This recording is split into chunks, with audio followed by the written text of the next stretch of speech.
አሁንም እኮ እንትን እኮ ነው ያንቺ አሁን ችግርሽ ሰው ማበላት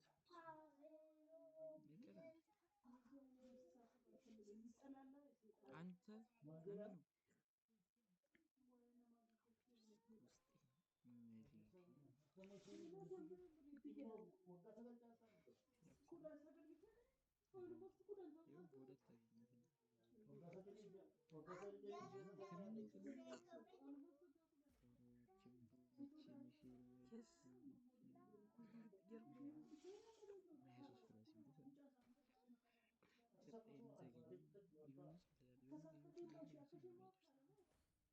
ሱናል ምን እኔ በዓል በአራሱ